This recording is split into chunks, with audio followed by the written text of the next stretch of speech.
Just 3 days after an arrest warrant was issued for Russian President Vladimir Putin by the International Criminal Court, China's leader Xi Jinping is set to visit him in Moscow. He'll be the first head of state to shake Putin's hand since the warrant. Putin is accused by the ICC of war crimes over the deportation of Ukrainian children to Russia since the start of the war.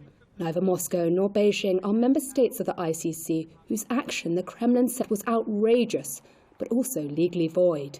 Andrea Kendall-Taylor is a senior fellow at the Center for a New American Security. Him going to Moscow at this time provides a really important signal of his continued support for Putin. And of course, that is designed to show the United States in particular that these two countries are aligned, that they have this deep partnership, and that they stand in opposition to the United States, that they are united in pushing back against U.S. and Western influence that they see as limiting their power on the international stage and is designed to contain both of their countries. The US also does not recognize the ICC, but President Joe Biden said Friday he believed the charges against Putin were justified.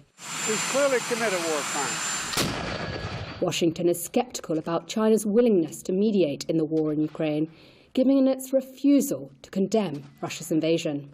China published last month a 12-point paper calling for dialogue and a settlement in Ukraine. But there are also fears that Beijing is preparing to provide lethal arms to Russia. I think the key tipping point will be if China were to provide lethal aid to Russia.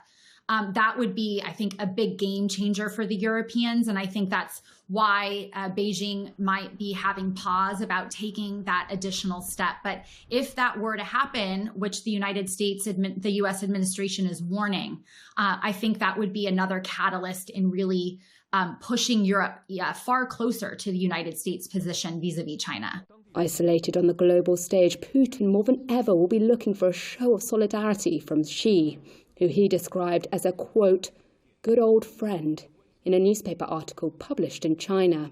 Last year, the two leaders signed a so-called no-limits strategic partnership.